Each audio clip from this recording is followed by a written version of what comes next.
Iron Lords podcast. Welcome to the Lord's Minute, our quick hit video series where we break down all the biggest happenings in gaming and beyond. I'm your very tired and stressed out host, April Prince. And with me is the very tired Lord Sovereign. Hey, what's going on, April? Yes, very tired. My voice sounds like I've been chewing on gravel. I just finished recording Iron Lords podcast and then another interview, which was very cool. But my voice is toast. But let's do it. Let's. What are we talking about today, April? Well, nobody else is talking. We might as well talk. Yes, there's a game out that we haven't seen for quite some time, i.e. 1 year ago. It's been out for a whole month. Of course, we're talking about Call of Duty Vanguard. And it seems like the reception has been not Call of Duty like for this game, and not saying that that's a bad thing at all, but there's usually a lot of fanfare around a Call of Duty release, especially in a year when they have competition, right? So you would think they really want to like put their game up on a pedestal and show why it is the shooter to get, even though they know they have their faithful. They know they have people who are just going to play Call of Duty every year, no matter what. But they have competition. They have Battlefield coming out, and you also have Halo coming out. It's interesting that it came out to very little fanfare. And from what I can sort of glean from reactions on the internet and whatnot, when it comes to the multiplayer, people think there are aspects of it that are just good. They're polished. They're Call of Duty. It's what people expect, right? I heard that there are a couple of different distinct play styles that will allow you to play Call of Duty kind of how you want to play it, whether you're a zombies player or you're like a traditional sort of PvP sort of player, and sort of changes within even how PvP sort of plays out, allowing you to sort of pick the type of game that you want to play. And I think the most lukewarm sort of reaction that I've seen has been to the campaign, where it just seems like people are saying it's a beautiful game, it's a beautiful campaign, the set pieces are there, but the story isn't necessarily resonating with people generally, and just I've heard most people saying like the story bores them. I haven't played it myself, so I don't know what to think of that. I haven't played a Call of Duty campaign in a while. Like I've been saying for years, Activision, just sell me the campaign for $25 every year or $30 and I'll be happy. But they refuse to do that. So I don't know. I don't know what to think of it. It is very strange though, April. There just isn't a lot of fanfare around this game. So what do you think about that? Do you think it speaks to the quality of the game, or do you think it's just, people who are into Call of Duty are into Call of Duty, and it's just, it's old hat for them. They just sort of fall right back into it? Or is there something more to it? Is the game not quite what people expected it to be, especially, when there's an opportunity to make comparisons to games like Battlefield and Halo, and maybe Call of Duty not be seen in such a good light if those games are stellar, right? So what do you think about this sort of things kind of being quiet on the Call of Duty front? Well, that was weird because like Call of Duty is like, to me, in the same realm of like 2K, where people are always going to want to play it and it's always going to be a big deal, but it wasn't. Yeah. And like you said, it might be the way the game is set up. It might be the campaign. It's not the multiplayer. It's never going to be the multiplayer. Yeah, the multiplayer is kind of like, it's just a well-oiled machine, kind of like, right? It is, they don't deviate too much from what works, right? And if they do, now they have the cushion of Warzone, where you say, hey, just go play that. That works. That works well. Yeah, but what I was also thinking was like, maybe like in a weird way, Activision caught a lot of the heat that Blizzard also caught, because they're like, when that blew up, it also blew up their spot, and people were like, well, we're not going to cover it. And I think that is another very valid point, because when you, it's weird. It's funny to say that you say that, because I'm thinking back now how, Diablo 2, the remake, sort of came and went with very little fanfare. It seemed like a lot of the press sort of took a stance on, we're not going to talk about your games until you make a concerted effort to change your culture. And that, I respect that stance. I'm of the mind that it's like, I understand trying to send the message to the the overseers, right? The suits or whatever the case may be. But I also, for me, I care about the devs. I care about, the things they're going through. I care about the product they've been working on for many years coming out. And because of this sort of, this other negative thing happening around it, they sort of pay the price for that. So I don't know. I'm of two minds about it. And when it comes to like taking a stand like that, I get it. I can respect it. I'm not necessarily going to be the one to do it. I would have liked to have seen more coverage of Diablo 2 and have people talk about it. So I think you're 100% right. I think some of this silence that we're hearing around Call of Duty is that, at the same time, there's still plenty of coverage of it in a way that there wasn't of Diablo. So it's like that bothers me a little bit, because then it means that, people aren't really taking a hard stance on this. Like if it comes down to it, we pick and choose the stance that we have, same thing, when a new GTA comes out and, more stories come out about crunch or whatever the case may be. Are these big outlets going to really take a stand and not review GTA 6 or whatever the heck it's called? Are they going to do that? No, I don't think so. So, again, that's why I think stick to the business of what you do and keep reviewing the games. And you can have your opinions about the politics. You can make it known about your opinions about the things that are happening behind the scenes that are not cool. But at the same time, I still think the work needs to be done when it comes to talking about the games and just doing your job. You could caveat everything that you say with, hey man, I'm not happy with what's going on here, but I'm gonna talk about this game. So it's interesting to see that COD still gets some coverage, but not necessarily the fanfare that we expect from it. So I think that's a super valid point. I didn't even think about that, but yeah, it's, because I guess in my mind, I was like, nah, COD's impervious. COD's impervious.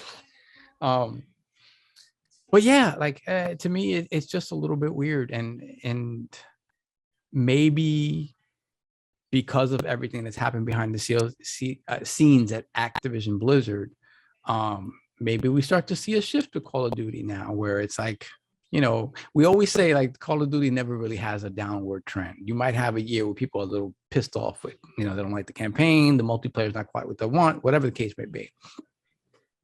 But they've created such a buffer around themselves with Warzone now that they can give people a Call of Duty product that is generally well liked across the board. So if their new product doesn't hit, you still have that Call of Duty. And even within Call of Duty itself, I think the game is segmented so much into different aspects now that even if one part of it isn't so, well liked, maybe in this case, maybe the campaign or whatever the case may be, the other aspects of it still sort of operate independently and it can still be successful. So I kind of feel like COD has sort of created this cushion around itself where it's never fully gonna be a shit show. I just don't think that it's created a layer of protection around itself that I think it makes it not impervious to that level of sort of failure, but somewhat resistant to it. What do you think about that? Well, yeah, like you said, like it's got a certain layer of protection. Like it's never gonna outright fail as a game or as a series.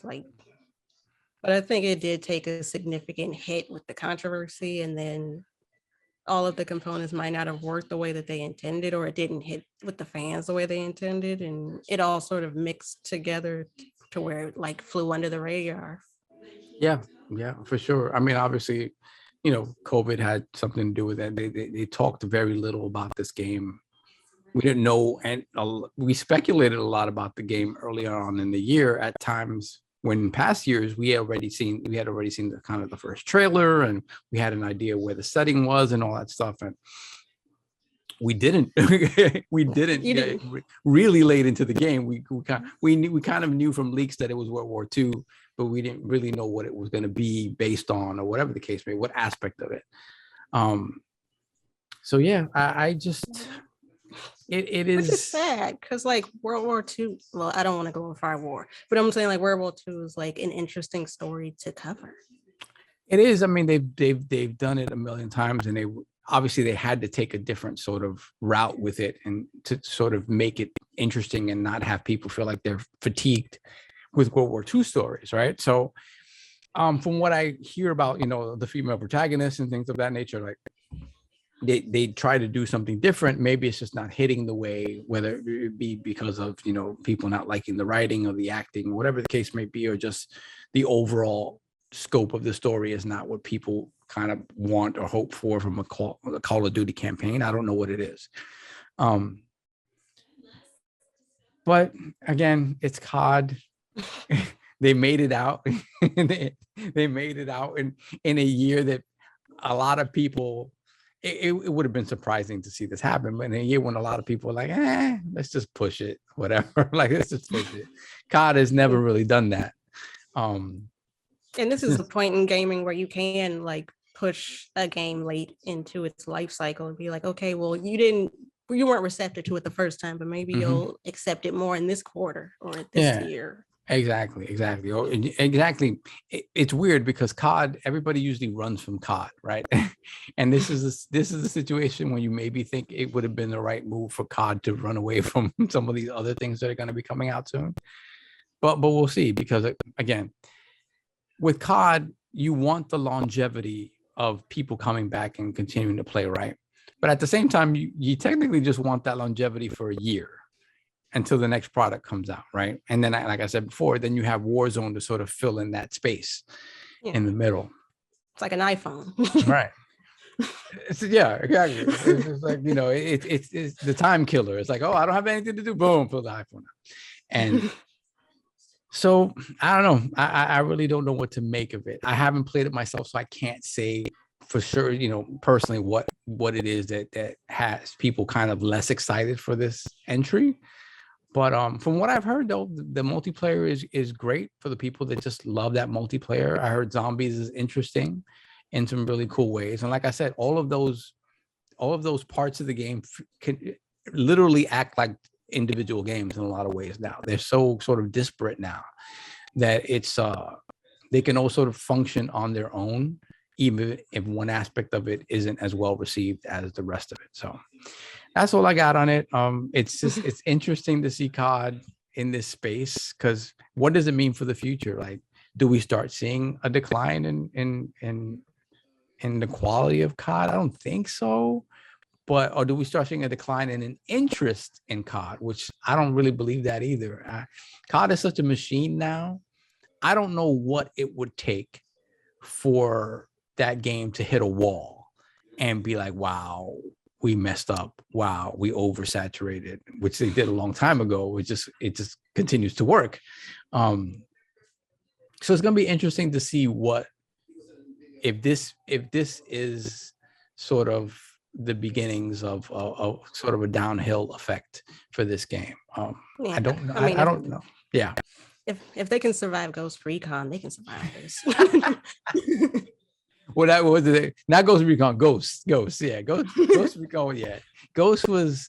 I remember Ghost, because Ghost, I was like, I'm gonna get this cross-gen COD. I'm gonna play it on my Xbox One. I'm like, all right, let's see. And I finished that damn game. And I was like, I don't remember COD being this boring. It was the first COD I played in a while. I'm like, I don't know. Like, this doesn't. It didn't do what it came to do. Yeah, they didn't do what they came to do. That's for sure. So I don't know. Like, there's a couple of campaigns I'd like to play at some point, and I'll probably play them when the base game is cheap enough where I can justify the purchase price, not caring about the multiplayer like that. Yeah, you see it for like $25. You're like, I'll buy it. For me, it would be $19.99. Like the 25 is still a bit much for the camp, like a 4-year-old campaign. Again, I'm just, I'm projecting a value onto something, but for me, a nice round $20. I'm one of those people that like hangs out in the game exchange where I'm like, oh, this is old, but it looks fine. I'll buy it for like $6. Oh, for sure. Like I love old games, and there are plenty of games. There are plenty of Xbox One games that I never got a chance to. I have them in my library, and they're just they collecting digital dust. It's one funny. day. I've been in my game exchange so much that now when I walk in, they just know me. Like it got to the point where they're like, "Are you sure you don't want a rewards card?" And I was like, "Yeah, I'll get the rewards card." You don't want to admit to yourself that this is just how it's going to be, and like I've been in here 2 times in one day. Like I get it. You don't want to fall prey to the machine, but unfortunately, it just is what it is. It's like it's like when you get to the 6th time when they ask you if you want a Best Buy rewards card, and you're like, yes. Yeah. Yeah, I had that for a while, and I was like, no. And once they did the gamer thing, I forgot what the discount was. The Best Buy discount used to be like amazing. It was like 20% off or something like that, some crazy thing like that. It was that, and when they were like, oh, well, if the out of the box version is too expensive, we can get you the display version. Oh yeah, yes. Okay, yeah, give you another deal, get another little discount on it. So yeah. I just it's interesting. We'll see if there's anything that comes of it, because again, COD is like this immovable object. I think the last I saw an article about it was like somebody data mined, and they were like, yeah, there might be Attack on Titan DLC. I was like, huh? Yeah, it was like data mining is in Vanguard. I mean, I could see it in Warzone where you just it's a grittier version of Fortnite or whatever. It's that formula, right? But in the Titans in World War II, I mean, you got zombies, so whatever, I guess. But I mean, you know what though? Maybe that's kind of the kick in the pants they need. It's just another sort of like wild sort of addition to that game. Because zombies in and of itself was innovative and cool when they dropped it, but now it's a staple of the franchise. Now it's like now going people anywhere. Are like, we need zombies. Yeah, and I'm just like, okay, I get it, but the novelty is worn off completely. So maybe it's time to change some of that out. So we'll see if the reception to this game does anything to change how they roll out next year's COD. Which, surprise, there's going to be a new Call of Duty next year. Just so y'all know. Hot take: there's going to be a new Call of Duty next year. We weren't sure, but there's going to be a new Call of Duty. If there are any occurrences in this world that are guaranteed, there's going to be a new 2K, a new Madden, a new Call of Duty, and the sun will rise. And death and taxes. Taxes, and Call of Duty is the only things you can rely on. And if we're lucky, by next year, Jamaican Jim Ryan will live on. Jamaican Jim is all that. Jamaican Jim made an appearance today. And I commented on his dreads. His dreads are getting nice and long. Very, very nicely maintained dreads. Beautiful. Yes. Apparently, Jamaican Jim Ryan had beef with you. Oh no, that was King himself. Jamaican Jim had gone home by that time. Jamaican Jim and I see eye to eye on that. We're on the same page, Jamaican Jim, but the King and I maybe not so much. Maybe Jamaican Jim will put in a good word. We'll see. Yeah, so that's all I got on it. To everybody who's enjoying COD, please enjoy COD. And I'll see if I could play that campaign at some point. Get cursed out by a 12-year-old on multiplayer too. Yes, I love that. For the culture. For the culture. F-bombing a 12-year-old. I remember before I really got into like playing games, I would play with my brother, and he would give me the headset, and I would like talk trash while he was playing. Oh, that's what's up. Yeah. exposing you to the world. Like this is what you have to expect when you get out there. I'm like, you're getting beat by a girl. The whole time it's my brother playing. 40-year-old man in tears. That's awesome. That's the way to do it. That's fool them because they're they deserve the smoke. All right, so that's all I have on it. Apologies for the voice. It's been one of those days, but I'm excited. Next week, Thursday, we get GTA Trilogy coming out. I'm excited to play that. I love my old games. I love that GTA. I want to see how they prettied those games up. So I'm excited. Yep. And maybe probably by next week, we might do a follow-up on GTA. Right? Yeah, it could be. Let's see the reception, because it you know what? I want to see how those games sell day one, because I have a feeling that it's gonna sell pretty damn well. We snuck GTA in this week, and we snuck it in last week. That could be next. We have dibs on next week's topic. If those numbers are interesting, that's what we'll talk about. If the numbers are low, I will personally push GTA Trilogy with my entire soul. I'll buy 1,000 copies myself just to get the numbers up. I'll be like a Beyonce fan on the street. Buy GTA Trilogy. Yeah. But that should be interesting, because it's just GTA. There's a certain power associated with GTA that it translates to dollars. So we'll see. We'll see. All right. Well, this has been the Lord. We went 30 minutes. Of course. We were like, we're gonna trim it down. We didn't trim it at all. Sorry. We're both even stressed out and tired. Yeah, for sure. My voice is gone. This is smooth jazz. Yeah, exactly. Barry White. So all right, see you guys next week.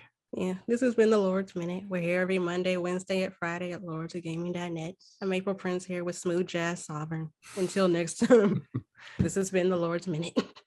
Peace, baby.